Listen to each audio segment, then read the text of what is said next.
What's up guys, Miguel here from Torrance Tech, coming back with another review video. Today we are reviewing the QQH Portable Monitor. This is a 15 by 6 1080p IPS display. Supposed to be lightweight. It's coming in at $65 on Amazon, so relatively cheap. And it's supposed to come in for a portable monitor whenever you need the extra monitor. So we're going to take a look at what's inside of here. Now, full disclosure, QQH did send me this free of charge for a review. However, they are not reviewing the content or paying me for my opinions. This is all me. All right, so we got the Z12-3 model.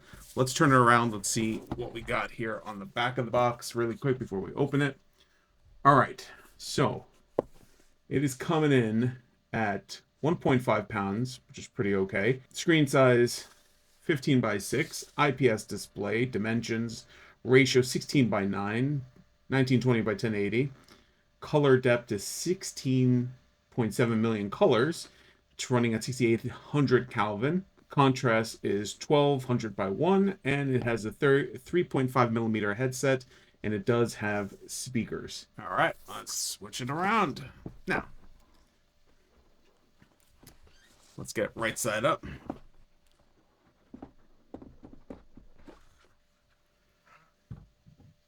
Packaging is nice. All right, let's just see what we get in the box really quick. Take all this out. I think that is it. Let's take all this out.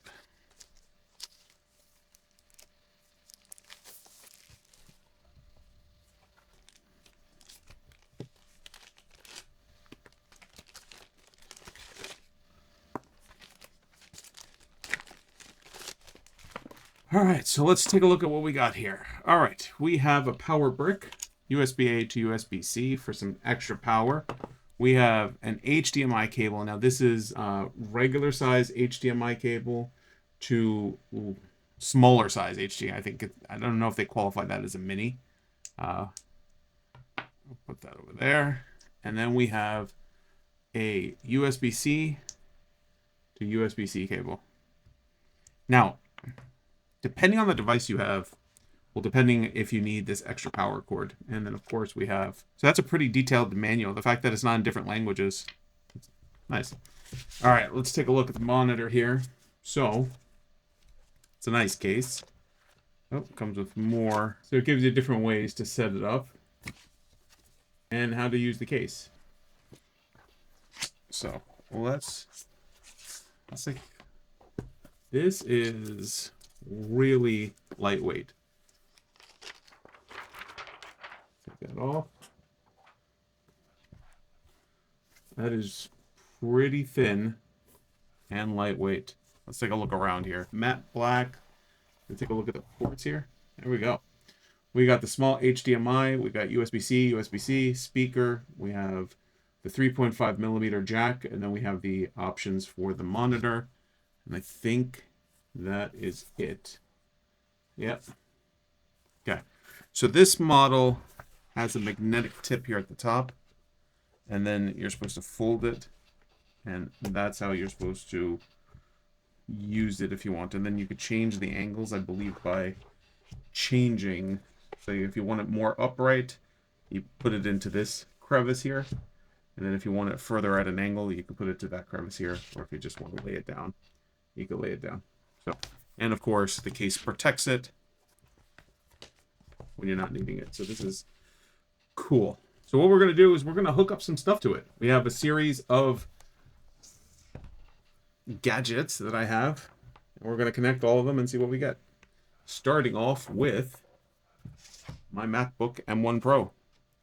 We're just going to hook it up and open it. And as you can see, yeah,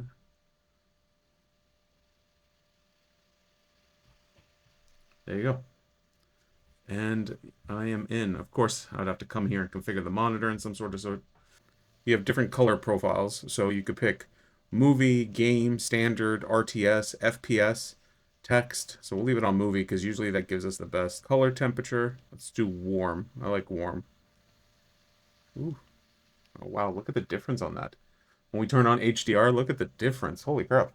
And you can see it's hooked up, ready to go, and you're flying with a second monitor if you need it, which is a decent size. Now let's move on to the next one. All right, so that was our MacBook. This is going to be our Windows.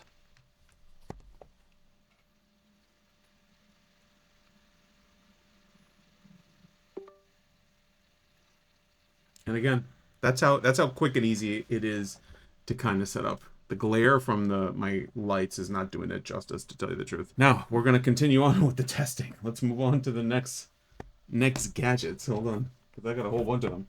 All right, iPhone. Let's unlock it. Now, cannot use this accessory. It uses too much power. All right, so this is one of the devices that you need to add extra power to. Let's see what happens when we add power to. There we go.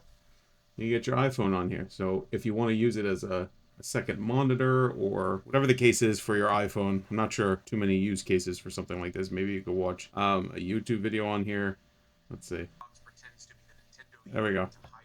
So you could hook up your iPhone. Let's try the next device. We'll try it without power. So the iPhone needed power. Let's try the Samsung Galaxy S26 Ultra.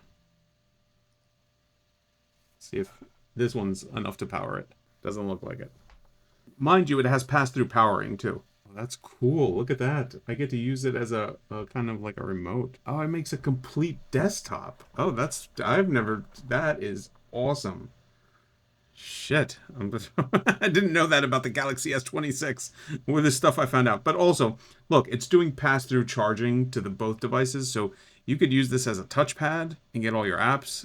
I mean, that's pretty freaking awesome. I gotta revisit this. I didn't know that this did this. Forget the iPhone. Let's move on to gaming consoles, right? Because we need... Again, we're gonna try it without the power first. But let's see if you have a gaming console, what it does. There you have it. So this one doesn't need extra power. It has enough power to power. You connect a wireless remote, and now you're playing some video games on this monitor. Now, let's see if it does pass-through charging also on... It does. I mean, this is why I love these monitors. You know, like, they're just so easy, they're versatile. In a pinch, this is what is awesome, right? $65, you have an extra monitor.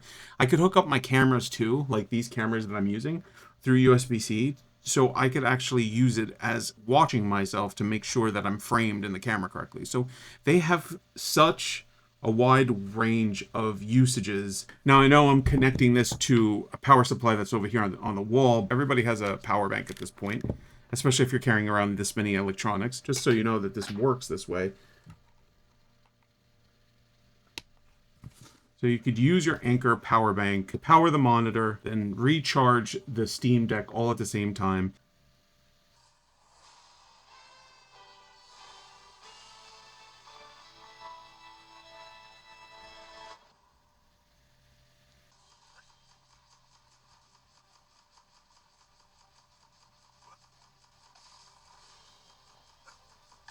Alright guys, I hope this video helped. The links are in the description, and I'll catch you on the next one. Take care, guys.